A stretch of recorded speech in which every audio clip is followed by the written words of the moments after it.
बीते 24 अगस्त को गोविंद नगर के फाइनेंस कंपनी के मालिक जयगोपाल पुरी की हत्या के मामले में एसओजी और गोविंद नगर की संयुक्त टीम ने 2 आरोपी आर्यन और सुधीर शुक्ला को गिरफ्तार कर लिया है। डीआईजी डॉक्टर प्रतिंदर सिंह ने पुलिस लाइन में वार्ता के दौरान बताया कि इन्होंने लूट के इरादे से हत्या को अंजाम दिया था। आरोपी सुधीर शुक्ला और उसके साथी अक्सर मृतक जयगोपाल पुरी के ऑफिस में किस्तें जमा करने जाया करते थे। घटना से एक दिन पहले दोनों आरोपियों ने घटना से एक दिन पहले आसानी से निकल जाने के लिए रेकी भी की थी, जिसके बाद दोनों आरोपी मोटरसाइकिल से फाइनेंस कंपनी के ऑफिस पहुंचे और जयगोपाल पुरी पर चाकुओं से ताबड़तोड़ वार कर दिए। तभी मृतक की असिस्टेंट अचानक वहां पर आ गई तो इन लोगों ने उस पर वार किए, लेकिन संघर्ष होने के कारण लूट की घटना को अंजाम नहीं दे पाए थे। चीख पुकार होने की वजह से दोनों आरोपी मौके से फरार हो गए थे। डीआईजी ने बताया कि इलाके में लगे सीसीटीवी फुटेज के आधार पर दोनों आरोपियों की गिरफ्तारी की गई है, जिनके पास से घटना में प्रयुक्त चाकू, खून लगे कपड़े और चप्पल बरामद हुई है। देखिए, आपको जैसे सबको पता है कि 24 को एक घटना हुई थी जिसमें एक फाइनेंस कंपनी के ओनर, जो मनी फाइनेंसर नाम से प्राइवेट कंपनी थी, उसके ओनर जयगोपाल पुरी, उनके साथ एक घटना घटित हुई थी। उनके ऑफिस में जब वो बैठे थे और उनकी असिस्टेंट थी वहीं पे मिसेस रत्ना, वो लोग वहाँ पे बैठे थे। उस समय शाम के टाइम पे लगभग 5 बजे के आसपास एक घटना हुई जिसमें 2 लोग उनके ऑफिस में घुसे और उन्होंने पहले लोडर के फाइनेंस करने की बात कही। जब उनको मना कर दिया गया तो उन्होंने चाकू से प्रहार करके जयगोपाल पुरी को काफ़ी सारे चाकू से मारा गया, जिसके कारण उनके बाद में हॉस्पिटल ले जाते समय उनकी मृत्यु हो गई और उनकी जो असिस्टेंट थी वो भी वहीं पे घायल हो गई। इसके बाद वहाँ थाने की टीम ने और सीनियर ऑफिसर्स ने और मेरे द्वारा भी उस घटनास्थल का मुआयना किया गया, फोरेंसिक टीम के द्वारा मुआयना किया गया। तो वहाँ काफ़ी ज़्यादा स्ट्रगल के निशान थे और वहाँ की जो चीज़ें हैं उनको एकत्र किया गया। तो कुछ अभियुक्तों के भी साक्ष्य में वहाँ से मिले।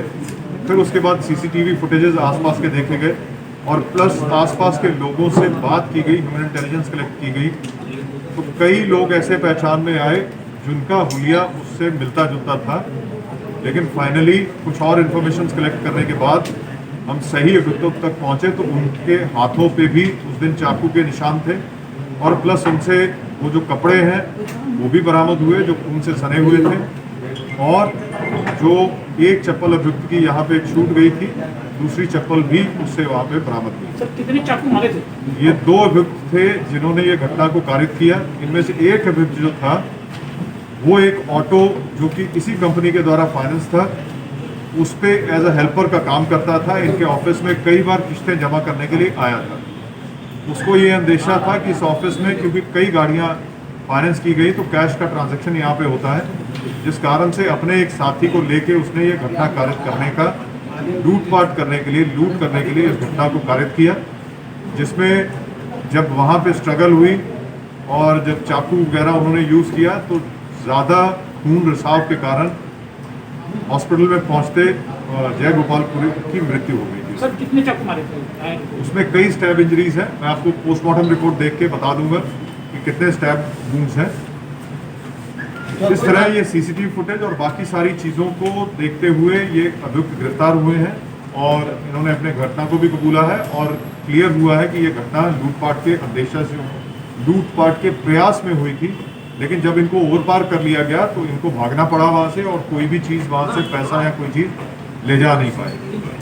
इसके अलावा इन्होंने एक दिन पहले उस घटना की जगह को रेकी भी किया था कि किस समय चांसेस ज़्यादा हैं पैसा आने के और किस समय चांसेस ज़्यादा हैं कम भीड़ होने के, ताकि निकलना वहाँ से आसान हो। और ये भी इनकी पूछताछ में पता चला है कि जब ये घटना कारित करने के लिए आए थे उससे पहले इन्होंने कुछ नशे की गोलियाँ भी ली थी। आगे घटना जब ये कारित करें तो इनका कहीं हिम्मत डगमगाएगा।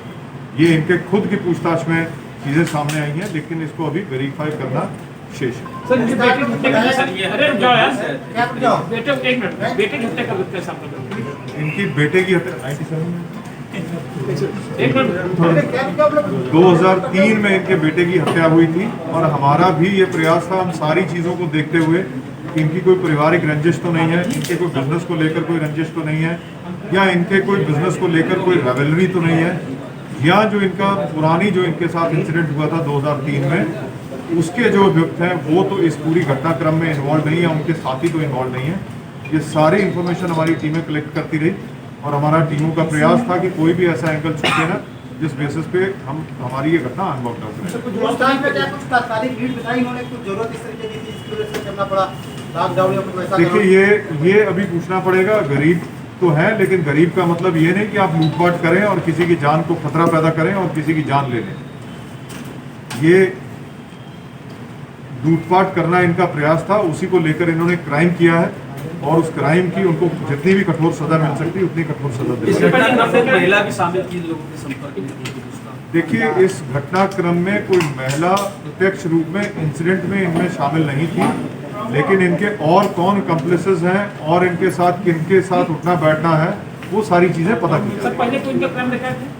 वो चेक करवाया जा रहा बाकी थानों से। अभी जो 2-3 उस सर्कल के थाने उनमें चेक करवाया गया तो कोई क्रिमिनल हिस्ट्री अच्छा, नहीं। कोई जॉब कर रहे थे, छूट गया है, क्या कर रखा? तो आपको बताया कि इनमें से एक आदमी जो है वो एक ऑटो चलाने के साथ उस पर क्लीनर था, असिस्टेंट था। ऑब्वियसली जब लॉकडाउन हुआ है तो जब बहुत दिन तक ऑटो नहीं चले तो उसका भी ऑटो नहीं चला। तो ये कारण हो सकता है कि पैसे से परेशान हो इसलिए। पैसे से परेशान होने का मतलब ये नहीं कि आप अपराध करना चाहिए। ये आर्यन क्या करता था? खिड़की रिपेयर का, लेबर का काम, खिड़की रिपेयर करना।